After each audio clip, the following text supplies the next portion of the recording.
We'll start simple. Can you introduce yourself? Just a little bit about you.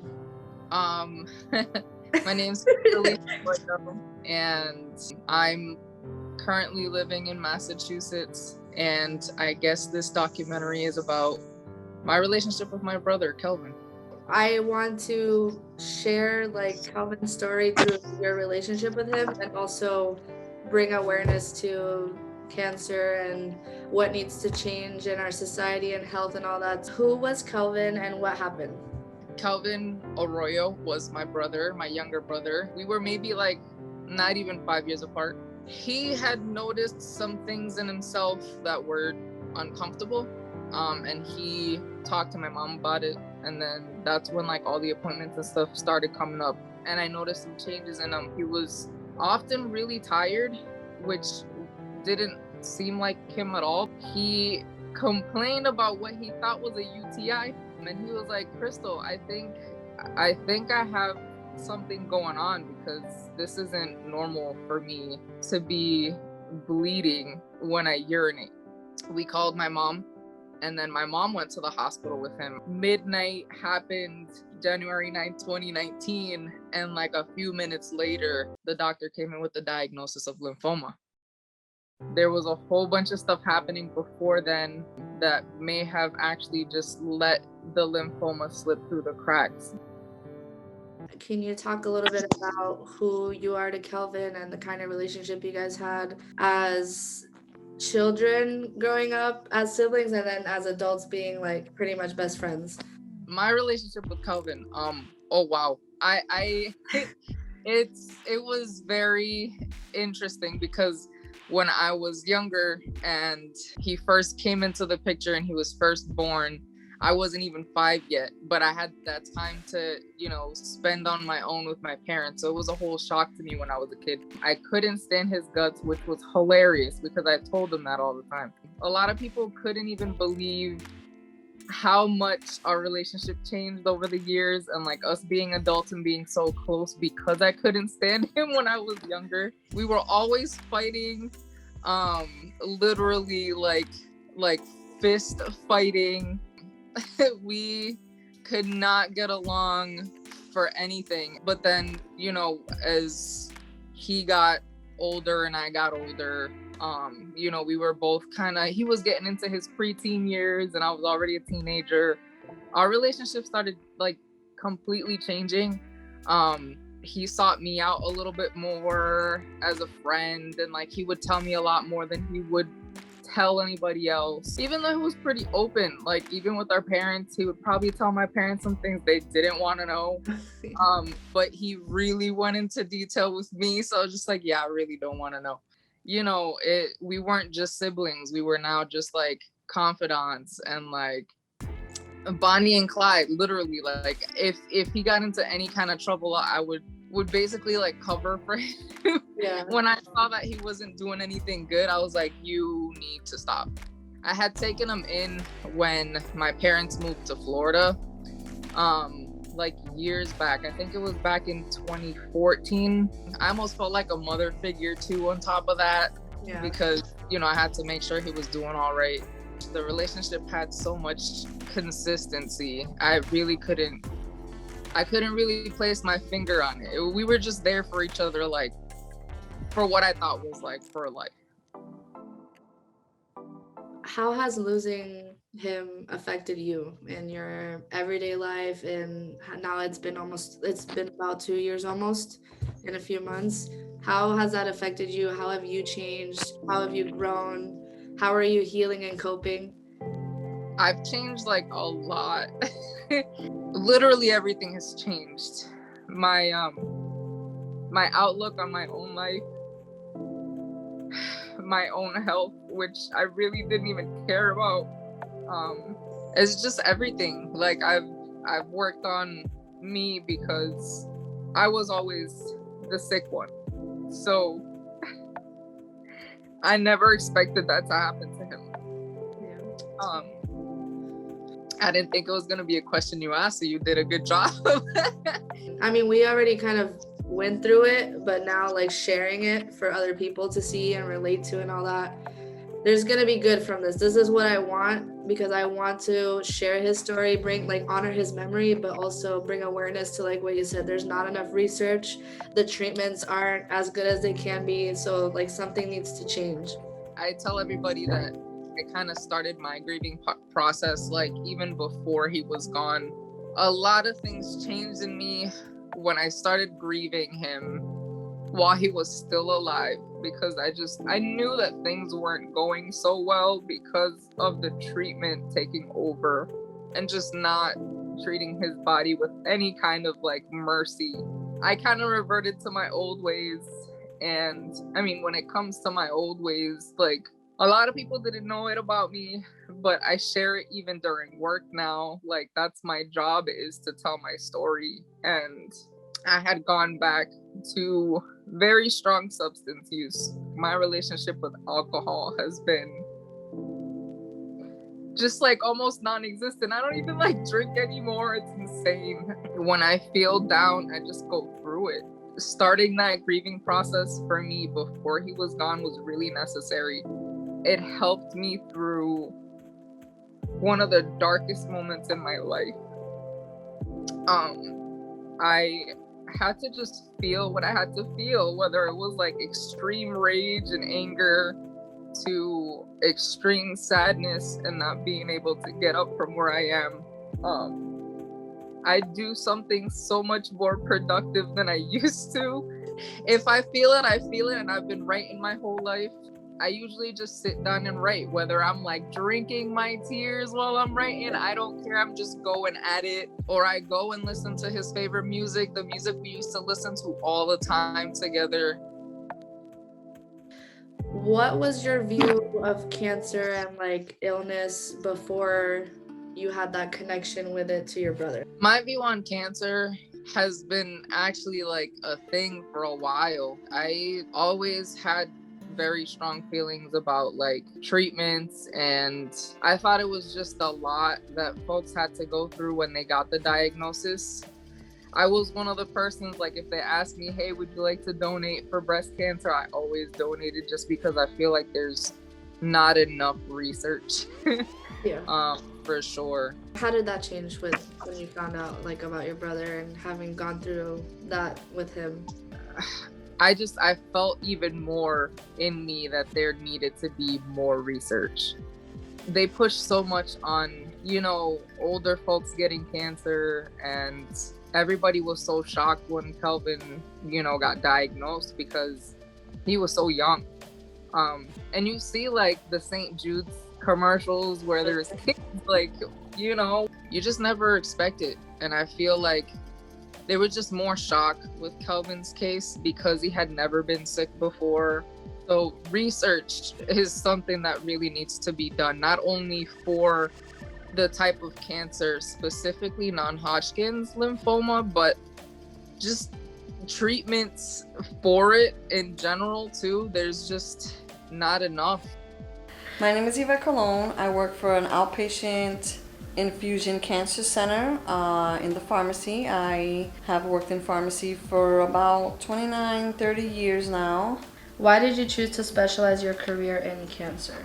Pharmacy is, there's a lot of different areas that you can do pharmacy. You can do retail, you can do hospital. I specialized in cancer because they're doing so many different studies, and I like trying to figure out where is cancer coming from, like what is causing cancer, and what can we do to minimize and find the cure for cancer.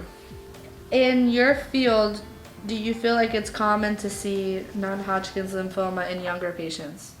Not really, not necessarily. There have been cases of young adults that have had a diagnosis of lymphoma in their early 20s. But in the cancer world, there's a lot of different cancers, obviously, but you don't really see it in young adults as much as you do in the more mature adults. So what do you think needs to change in the healthcare system, in the way people approach their health? Like, what do you think needs to change for this sickness of cancer to not be so common? Because literally it's so common that like almost everybody deals with it or knows somebody that deals with it, like in a network. What do you think needs to change? That's one of the things that actually has changed in me, is taking a look at how society needs to change in order for cancer or something like cancer, some diseases that we can't really like put our finger on why it's happening and it's so common. We need to really check into what is going on in our environments, what is going on with our foods. The food has changed a lot, and cancer is a lot more common. I mean, everybody has cancer cells. Everyone's born with cancer cells. I feel like what can change in order to minimize the risk of getting cancer is your processed foods, everything that you eat. And it's because of the way we don't even take care of ourselves. We'll eat and think about it. 80 or 90% of the American population is overweight. By eating just regular clean foods and healthy foods, anything that's grown from the ground, and not putting all these chemicals in our body, I think it makes a huge difference when it comes to actually those cancer cells that we already are born with and have actually develop into cancer. Stress can cause, mental stress can cause physical stress and can also cause illness. Like it's been proven. It's so much that needs to be done, and I feel like it has been overwhelming for people to actually start somewhere, and I feel like we need to start somewhere. I think where do you think is that starting point for people that don't know how to get started with making a change? Because I know a lot of people have the mindset of like, I'm just one person, what am I gonna do? Like, how am I gonna change by changing my life and being healthier?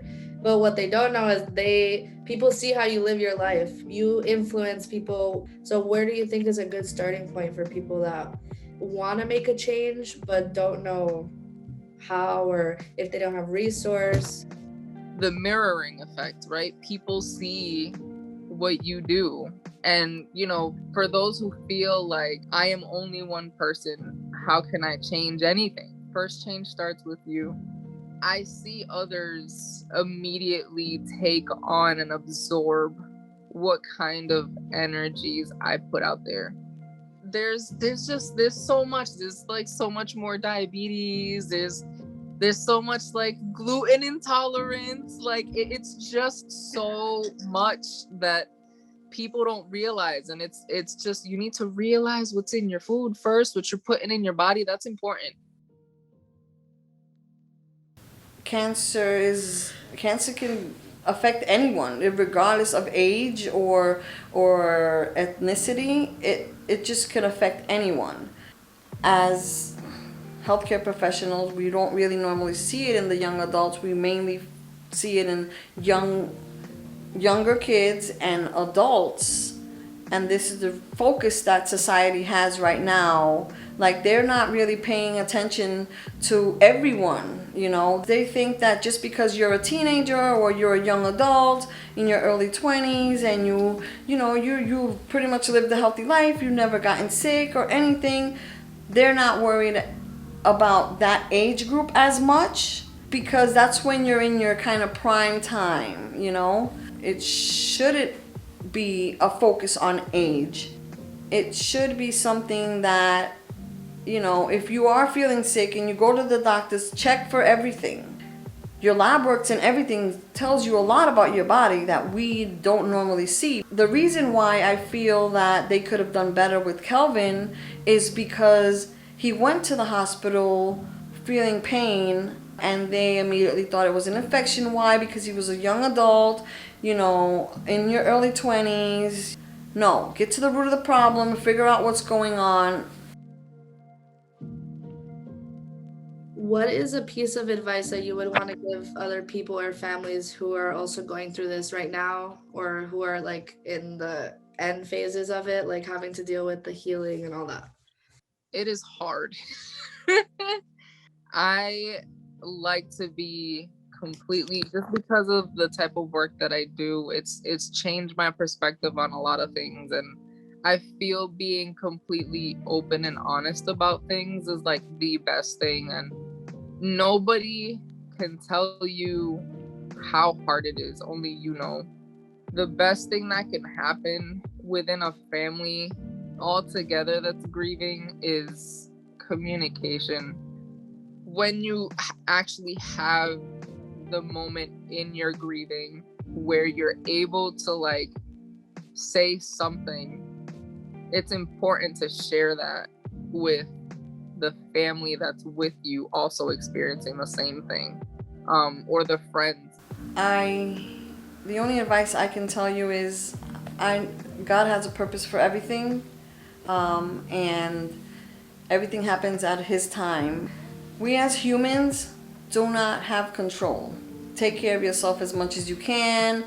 Try and live the best, healthiest life that you can. I know sometimes it's hard because of convenience. Take care of your bodies, because that's your temple, and if you are feeling anything, if you feel anything that's not normal, that's a way of your body giving you a hint. Go get checked out. A lot of people don't find out that they have any kind of disease or cancer or anything because they don't want to go to the hospital. Try and stay healthy, try and exercise, eat properly, hydrate. And if your body is not feeling good, whatever, some ache and pain that you wasn't born with, go check it out. What I know you kind of touched on, like with the treatment process, that you think there's not enough research. What else do you think is a challenge with the way that the treatment is given to the patients through the journey, and then like if it doesn't even, you go through all that suffering and pain and fighting, and then it doesn't work in the end for some people? What else besides research do you think is a challenge? Treatment it's so tough. Kelvin received chemo, and one of the chemicals in his chemo damaged his heart. Now, not everybody gets that same type of reaction. Not everybody chooses to go the route of chemo or radiation. They go through something more organic. So I can't really say one way or another how things could go for people when it comes to treatment. I just feel like he was part of so many like experimental type of trials for different medications, and that in itself is really tough, because I get that people fear being, the guinea pig, like, or the lab rat. Like, it's just not easy to give your body into the research, and that's part of why we haven't been able to develop as many treatments. In order for research to advance, people need to be able to go in very level-headed and open-minded and positive. Kelvin went in really positive. At first, he was like, kind of skeptical about this, but he didn't really have any adverse reactions. It was just the fact that he was really positive about like all of his treatment, all of it. He thought that everything was gonna go well. We all did. Just having that more positive outlook would be very, very helpful, because the heart knows the mind and the mind knows the body, and they all kind of are interwoven. We can't separate them all. As a professional, do you agree with the treatment plan that was given to Kelvin? I do. I agree with the treatment plan only because Kelvin's cancer was diagnosed at a very, very high stage. Like I said, his cancer was diagnosed late, and once it was diagnosed late, it was a very high stage. So I believe that the treatment that they did give him was what was required to give him at that moment. Is there anything about the treatment that you would have changed? Like if it was a patient you were dealing with at work? No. I think I would have If it was someone else that wasn't my family, I would still have given them the same treatment. I feel like they did everything possible. You were the single child, had the brother, and then now it's just you again. So how has your dynamic with your parents changed? In our physical realm, Yeah, exactly. Once again the single child living at home with my parents. The dynamic in our relationship, of course, and I get it. I get it, and I talk to a lot of other people about it, because of course, like, I can tell my parents only so much about what's going on with our dynamic, but oh boy, he's gone physically, right? And here it is again. I feel like they have once again, because of me being their only physically here child, they have been very, very overprotected, which is okay. Yes, it can get kind of annoying, but I've been a lot more open with them. What's one of your favorite memories that you have with him that you can remember? So one of my favorite memories with Kelvin, I have so many. It was not just a moment that was like a favorite for me. It's a moment that like almost everybody, including his like closest friends, remember. When I first gave him his nickname, it was on one of his birthdays. I don't even know how like far back it was, but it was one of his birthdays. We just used to watch like South Park a lot. We came back with his birthday cake, and on his birthday cake, instead of saying happy birthday Kelvin, it said happy birthday Nagger, which is not him at all. And that's why it's so funny, because he just never nagged about anything. Yeah. And it was just like Nagger, like from there on in. It was that just like marked his official nickname forever. Yeah. What is something that you would want to tell Kelvin right now if you could? It's funny because I talk to him a lot still. So I guess I really wouldn't want to say anything in particular right now. I would just love to listen. I think I would like to listen more, because I know he's been trying to tell me and my mom and a whole bunch of other people in the family so many things, and I just like to sit there and listen. You probably knew Kelvin the most intimately out of all of us, since you guys spent a lot of time together. You said he was super open with you. What do you think is something that he would want people to remember him by? Like, what do you think? What legacy is he leaving behind for his friends, his family, and for other people that are dealing with the same thing, pretty much? Since he was like really, really little, we knew him as a comedian. That was always like, he was just so funny all the time. And he could find any kind of funny situation in any situation he was in. He always had a way to come back to humor. There was always humor in everything he did. And also the fact that he was just so not about stress, which is funny, because you would think that someone that was like so sick for like the last bit of their life wouldn't be that stressed. He like treated his cancer like it was nothing. He's like, whatever, like I'm gonna get through this and that's it. He was just not about drama and stress. He was like, nope, just let it roll off your shoulders and keep it going.